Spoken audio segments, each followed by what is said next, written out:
Yeah, Dr. Sarojit Dodeja, I'm a consultant advisor on science and technology. The way you pointed out, it's almost impossible to tame the river. The China is planning to have a Brahmaputra dam their side. So do you think they will be successfully doing it very near future, or it will be just a illusion for them? And how are going to deal this type of situation? Related question? Okay.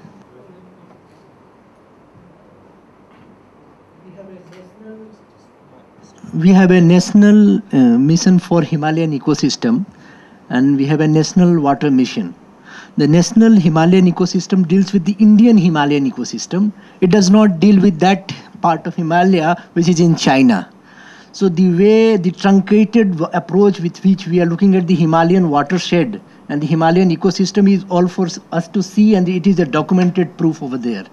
So like Manoj was saying, that while decentralized approach is needed, also that approach of looking at the entire Himalayan watershed is also needed, so as to situate what is happening to the entire landscape and how replumbing the planet sort of intervention is happening. So how do we intervene in a manner where we look at the entire Himalayan watershed as well as we engage with the need of decentralized engagement with the water sources. So I just wanted your reflections on it. Thank you.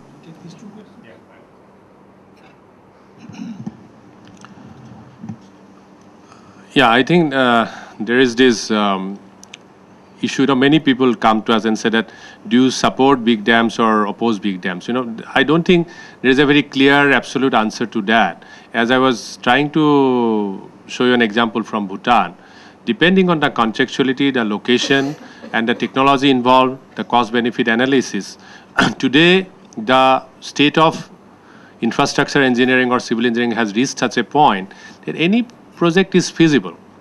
But one has to see that at what cost, and that what cost is not only in terms of the cost prohibitiveness in terms of financial terms, but I think one has to also integrate there the environmental and the social and other costs which are intangible. So even after that, if it makes sense to go ahead, probably one has to look at the beneficial part of it. Now we have been always contemplating at a very kind of a wish list way that this Asian water tower of Asia, the Tibetan Plateau, these 6 mega rivers, is necessary to be looked into from a regional perspective, involving China, involving Myanmar, all the South Asian, East Asian countries which are sharing the watershed, India, Pakistan, Bangladesh, all, Nepal, Bhutan. Then have a regional level planning, again, if it happens really, with a transboundary dialogue that recognizing this Asian water tower of Asia as a global heritage. This is something very so unique, from the Tibetan Plateau, this entire monsoonal regime. China is doing that. They are having this program called MERS, Monsoon Asia Integrated Regional Study. Now, if we look at all these river system, and if we have a very integrated planning at a larger regional scale, that where exactly equitably benefit sharing way we can have large structures, which is seismically perhaps not so risky, which is perhaps environmentally not so challenging or not so harmful, and one can have a very clear planning. It will be sort of a regional global resource where all the concerns, all the benefits, all the interest of the lower riparians are protected.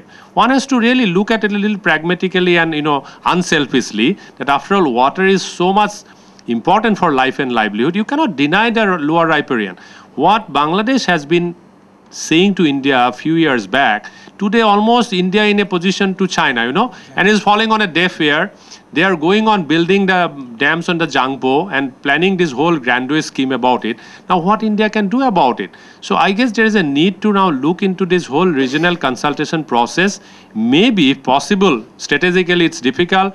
We are saying that we must build, one of the logic that we are giving, that we must build in the Siang, in Changpo, as far as possible to the border, nearest to the border with China, to have our rights over it. Now, while we have the capacity, we must recognize the kind of challenge, because the Tibetan Plateau side is much of a kind of on a, level ground. So from the Chinese side to build on is perhaps relatively easier than our border road organization going cascading the mountains from this side and build. It will take longer time, maybe more resources also. But At the same time, I think it's important to understand that what are the whole this cascading thing in the Chinese side happening, in the Indian side happening, will have a larger implication to the global water system. And why not, to establish our rights possibly, we can think of even establishing a grand drinking water supply project. Even that is also a user right. It's not need not be only a power project. So one can actually, I guess, to see that what is the larger transboundary issues and how much we can accommodate our regional and the national concern within that, and develop a sort of a consultation-based planning where all this fits in together. Somewhere in the crystalline Himalaya, probably a 3,000 megawatt dam is also feasible. Let's build it. No harm on that. Per se, we're not saying a dam, if we have the capacity and if we have the whole benefit coming out of it, why we should not build it?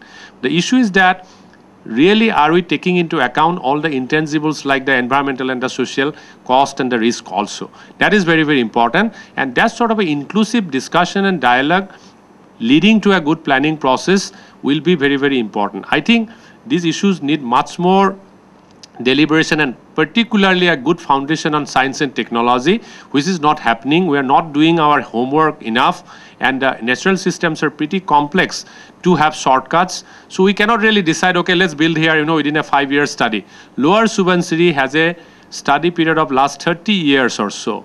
Still we have doubts, still we have concerns. So what to do with the new ones coming up? One has to really see that how carefully we do with that, And to answer this point, that it is, I think, nothing to do with whether I teach in the IIT or not. It's a kind of a lifelong experience, that ingrained into our understanding, our education, our real life experience, that you start realizing some of the implicit wisdom of handling natural system. That is very, very important to be respected, and take advantage of the technological know-how and the advances we have got, but also keeping in mind that there are people whose voices are not heard.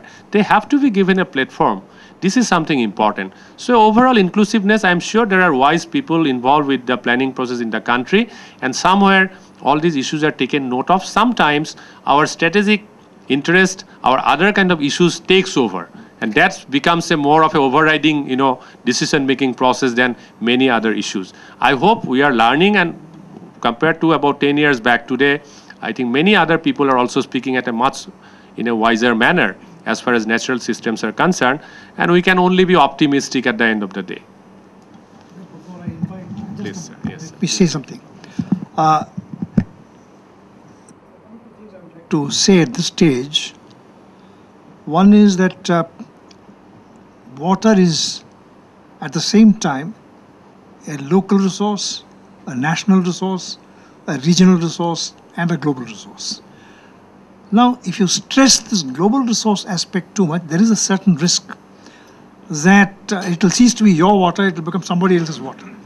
The great global water companies will start saying that they want to come and exploit it. And so one must be a little careful about this. So that is one thing. Secondly, this argument that vis-a-vis China, you establish some existing use rights by building projects is not a very sound argument. For the reason that, see, the argument with China cannot be a legal one. You may cite international law, you may say, I have an existing user right. I don't think China will worry very much about it. It is only a political dialogue that can bring understanding between China. Look at this Mekong. China is not unduly bothered about what Mekong countries say. They are observers. They are not members of the Mekong Commission. But if they feel that they need the goodwill of all these countries, Myanmar or Thailand, then they will listen to them, not because there is international law. So this business of establishing, this is a perverse thing.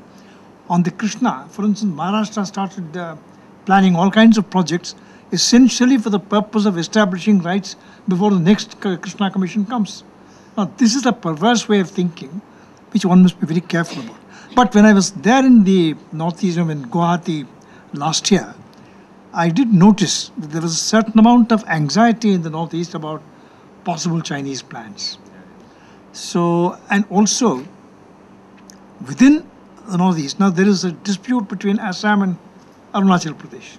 Assam is very worried, Arunachal Pradesh wants to build dams. Assam is extremely worried. Now, how are these things playing out? Now, so far, everything is only in the planning stage. As far as I know, nothing much has been built yet. But it is something which is brewing, which we must deal with in a sensible way, so that we prevent future conflicts and future problems. And apart from everything else, this is a seismically active area. So you just don't know what you're doing when you're intervening. And so there is also this question of precautionary principle. So being careful not to cause more damage than you can. I mean, you don't know what's going to happen later. So these are some of the cautions that we have to keep in mind. And if there is anxiety in the Northeast, I think we must respect it. We must see that we reassure them, make sure that they are not unduly worried about what's going to happen. And this is something that you, as you rightly said, we are now vis-a-vis China in the same position as Bangladesh vis-a-vis India earlier, or Pakistan vis-a-vis India. Lower riparian versus upper riparian. I think we do at some stage need to establish a regional consultation. Well, so far, it has not made much progress. SARC doesn't take these things into account. So we do need to establish some, there are commissions. There is a Nile Commission, Niger Commission, Danube Commission, Rhine Commission.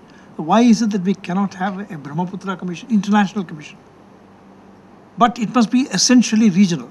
I think we must be a little careful about introducing global into this. This is what I want to mention.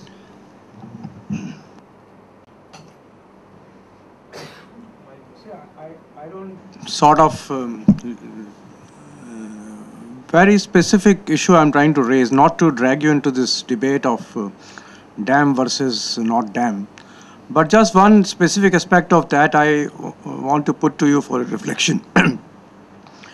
You see, World Bank in one of its, they're doing they have got some kind of study group on South Asian rivers, etc. And on Gangetic system, they have tried to say that, if you build reservoirs, then it won't really help in flood control in the Gangetic plain. It won't really help in the canal irrigation system also. Something they have tried to say is that the hydropower is something for which these are going to be very, very useful. So they have tried to, instead of multi-purpose schemes, they have tried to make a case for very strong potential for hydropower generation, which must be tapped from the Gangetic systems. Now, correct me if I am wrong, but whatever little I have known of, dam building in Sikkim and dam building in Bhutan and the possible dam building in Uttarakhand and Nepal, everywhere they are building these dams to tap power for the national grids. Very little of this power is going to be used for the benefit of the local economies, etc., etc.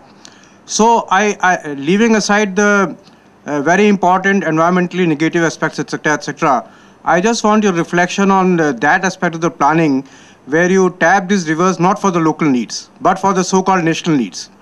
And related to that is this whole issue of regional forums. I mean, regional forums are very, very important, but mostly these are being promoted by the Asian Development Bank or the World Bank. And as you said that the states within the Northeast are not consulting amongst each other for this kind of planning. Even the national planning bodies are very much under the shadow of the World Bank and Asian Development Bank to think in a certain manner. So how much of regional is really regional, and how much we are under the shadow of these large banks to take us in a certain direction. So it is that specific aspect of, as you said, local people think that they have a right over the river, and they don't have any possibility in the near future, despite the planning commission or the big, the czars of the water resources in India. They know all this thing about integrated water management, and they say these are just academic things. We know about this thing and they just dismiss it. So it is not that they don't know it. So I just wanted a reflection on that specific aspect. Thank you.